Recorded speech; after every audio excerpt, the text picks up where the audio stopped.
তো বন্ধুরা, এই গরমের সময় এরকম আইসক্রিম যদি সঙ্গে থাকে, ছোট বড় সবাই খুশি মনে খাবে।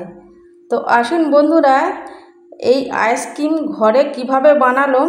তো বন্ধুরা সঙ্গে থাকুন, দেখতে থাকুন।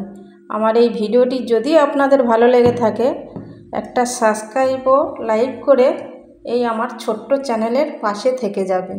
আপনারাও এভাবে আইসক্রিম বানিয়ে পরিবারের সবাই আনন্দে খুশিতে খেতে পারবেন। মন ও প্রাণ জুড়িয়ে যাবে এরম আইসক্রিম যদি সঙ্গে থাকে এই গরমের সময়। নমস্কার বন্ধুরা, শ্যামলী রান্নাঘরে আপনাদের সবাইকে স্বাগত। তো এখানে আমি আম নিয়েছি। তো আম নিয়ে আজকের আমি বানাবো এই গরমের ঠান্ডা ঠান্ডা আইসক্রিমের রেসিপি। তো বন্ধুরা, আমি এখানে কাঁচা আম নিয়েছি। তো কাঁচা আম আমি একটা পাত্রে জল নিয়েছি, জলের মধ্যে দিয়ে এই দুটো আম ধুয়ে নেব। এইবারে আমি একটা পাত্রের মধ্যে জল বসিয়ে দিয়েছি। তো আমি আম দুটো সিদ্ধ করে নেব, দিয়ে আমি চাপা দিয়ে দিলাম। এবার আমি খুলে দেখব, ও কালারটা চেঞ্জ হয়ে গেছে। তো এখন সিদ্ধ হয়নি, আমি এবার উল্টো দিকটা পাল্টে দিলাম। তো এইবারে দেখব সেদ্ধ হয়েছে কিনা। হ্যাঁ, দেখুন বন্ধুরা কত সুন্দর ঠিক বসে যাচ্ছে, সিদ্ধ হয়ে গেছে। তো এবার আমি গ্যাসটা অফ করে দিলাম। তো বন্ধুরা, এবার আমগুলো আমি ছাড়িয়ে নেব। তো কত সুন্দর সিদ্ধ হয়েছে দেখুন। তো বন্ধুরা, এই কাঁচা আম নেবেন, তো আমগুলো যেন টক হয়, তাহলে আইসক্রিমটা খেতে ভালো টেস্ট হবে। টক আমে খেতে ভালো লাগে। তো আমি একটু জল নিয়েছি। তো আমের খোসাগুলোর মধ্যে অনেকগুলো দেখুন আমের পালগুলো আছে। তো আমি জলের মধ্যে দিয়ে খুব ভালো করে এই পালগুলো ধুয়ে নেব, নিলে সব জলের মধ্যে চলে আসবে। আর এগুলো দিয়ে দিলাম, আমগুলো দিয়ে খুব ভালো করে এই জলের মধ্যে আমি আমের পালগুলো বার করে নেব। তো আমের পালগুলো আমি ঠিক এভাবে হাত দিয়ে দিয়ে একটু ভালো করে চটকে নিলাম। আপনারা চাইলে এই কাজটা মিক্সিতে ঘুরিয়ে নিতে পারেন একটু। তো এবার আমি একটা ছাঁকনি নেব, দিয়ে আমি ছেঁকে নেব। যদি একটু দলা দলা ভাব থাকে তো আমার ছেঁকে নিলে পরিষ্কার হয়ে যাবে একদম। তো একটা চামচ দিয়ে দিয়ে খুব ভালো করে আমি বার করে নিচ্ছি আমের পালগুলো, দেখুন। তো এইবারে আমি একটা মিক্সির জার নিয়েছি। তো এখানে আমি পরিমাণ মতন চিনি নিয়ে নেব। তো চিনিটা আমি পাউডার বানিয়ে নিয়ে আসছি।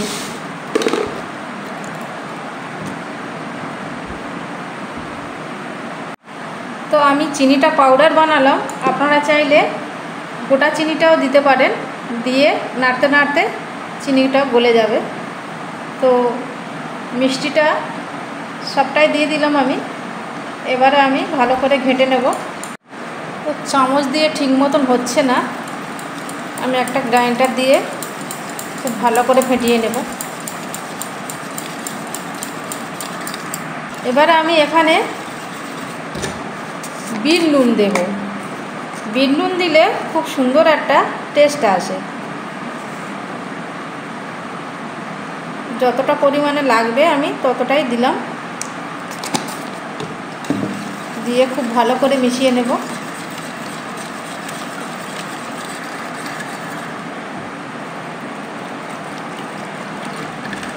তো আমি অল্প পরিমাণে একটু চাট মশলা দিয়ে দেবো। ঠিক আমি একটা হাফ চামচের থেকেও কম দিলাম।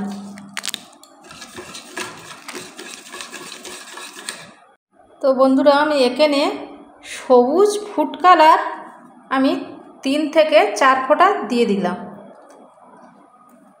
তো এই সবুজ ফুড কালারটা দিলে সুন্দর একটা আমের কালার আসবে, কাঁচা আমের কালার। তো বন্ধুরা, দিয়ে আমি কালারটা দিয়ে খুব ভালো করে ফেটিয়ে নিলাম। দেখুন কত সুন্দর একটা কালার এসছে।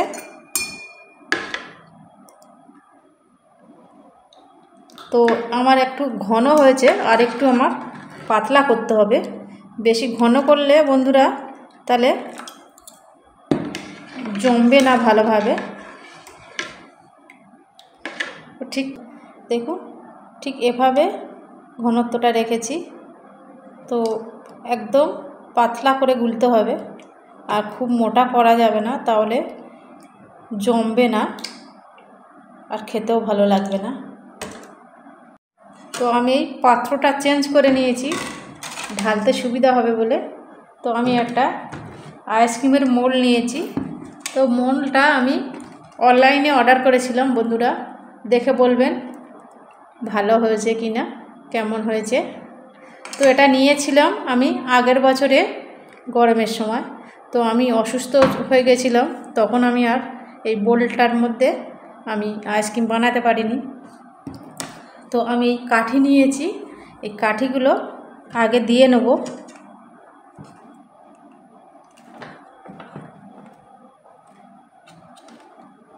এখানে আমার 4টে হবে, বেশি নেই। তো আমি কাঠিগুলো দিয়ে নেব। এবার আমি একটা একটা করে দিয়ে দেব।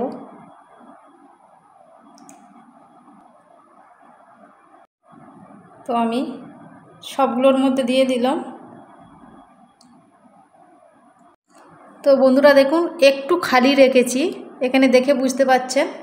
একটু করে খালি খালি অবস্থায় এইগুলো আইসক্রিমগুলো ভরতে হবে, না তো ঢাকা দেওয়ার সময় ঢাকার গায়ে লেগে যাবে, গেলে ভালো হবে না। তো আমি একটা ফয়েল পেপার নিয়েছি, ফয়েল পেপারটা দিয়ে ভালো করে বন্ধ করে দেব। তো আপনাদের হাতের পাশে ফয়েল পেপার যদি না থাকে, আপনারা এখানে ভালো একটা প্লাস্টিক দিয়ে ভালো করে মুখটা বন্ধ করে দিতে পারেন।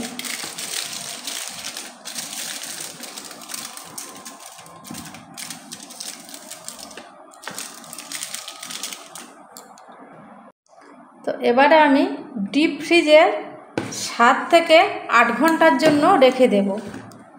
আর আমার যে মিশ্রণটা বেশি হয়েছে, আমি আরেকটা বোল নিয়েছি, তো এর মধ্যে দিয়ে দেব।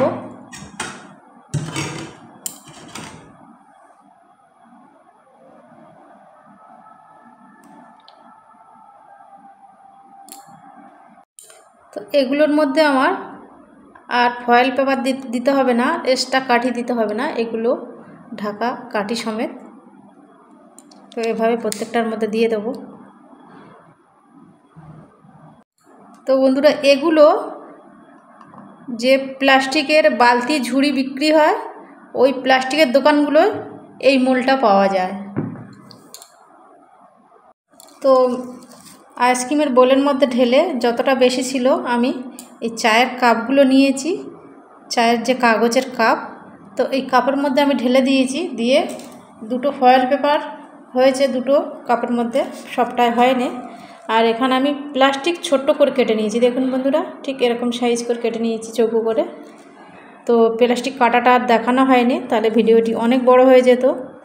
তো দিয়ে আমি এভাবে টান টান করে দিলাম, দিয়ে আমি এবার একটা গার্ডার লাগিয়ে দেব। এরকম করে যে কটার মধ্যে প্লাস্টিক দিয়েছি, সেই কটার মধ্যে আমি গার্ডার লাগিয়ে দিলাম। দিয়ে এবারে প্লাস্টিকগুলো মাঝখান থেকে একটু ছিদ্র করে দিতে হবে, এভাবে কেটে, যাতে আমি কাঠিগুলো দিতে পারি। এভাবে কাঠিগুলো দিয়ে দিলাম।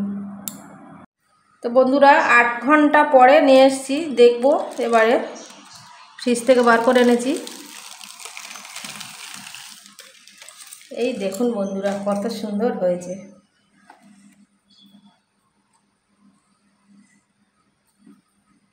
এভাবে একটা একটা করে বার করে নেব। এই দেখুন বন্ধুরা, কত সুন্দর হয়েছে। এই মোলটা থেকে আমি এই প্রথমবার আইসক্রিম বানালাম, তো বন্ধুদের সঙ্গেও শেয়ার করে নিলাম। এই মোলগুলো নরম আছে, সুন্দর, যেভাবে বার করে নেওয়া, মানে মোল থেকে তুলে নেওয়া কত সুন্দর সুবিধা, দেখুন দারুণ হয়েছে। তো আর আমি যে কাপে করে দিয়েছিলাম, তো সবগুলো কাপ নেই এখানে বন্ধুরা, এতটাই ভালো হয়েছে। যে আমার ছেলে বার করে দুটো খাওয়া হয়ে গেছে তার। দেখুন কত সুন্দর হয়েছে। আর যেটা আমি এই মোলের মধ্যে দিয়েছিলাম, তো আমি এটাও বার করব, এটাও দেখব কতটা জমেছে। কত সুন্দর হয়েছে, এই দেখুন বন্ধুরা। এরকম একবার যদি না করে খেয়েছেন তো বুঝবেন না। এই যে গরমের সময় এরকম কাঁচা আমের যদি এরকম আইসক্রিম বানিয়ে খাওয়া যায়, খুবই সুন্দর টেস্টি। ছোট বড় সবাই তো খুব পছন্দ করবে, খুব ভালোবেসে খাবে।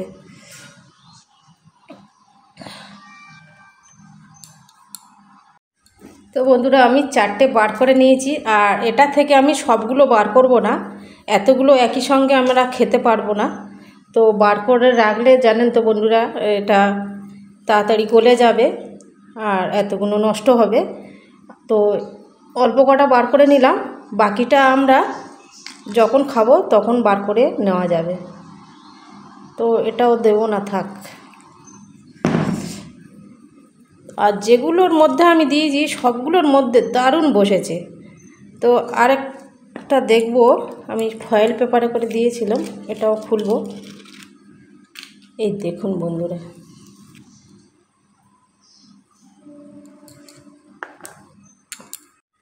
তো বন্ধুরা এই ছিল আমার আজকেকার আইসক্রিমের ভিডিও। কোনো অংশে আপনাদের যদি একটু হলেও ভালো লেগে থাকে, একটা সাবস্ক্রাইব ও লাইক দিয়ে আমার এই ছোট্ট চ্যানেলের পাশে থেকে যাবেন। বেল বাটনটি প্রেস করবেন, তাহলে এরকম নিত্য নতুন নোটিফিকেশান সবার আগে আপনারা পেয়ে যাবেন। সবাই সুস্থ থাকবেন, খুব খুব ভালো থাকবেন। আবার দেখা হবে নেক্সট কোনো ভিডিওর সঙ্গে। নমস্কার, টাটা, বাই।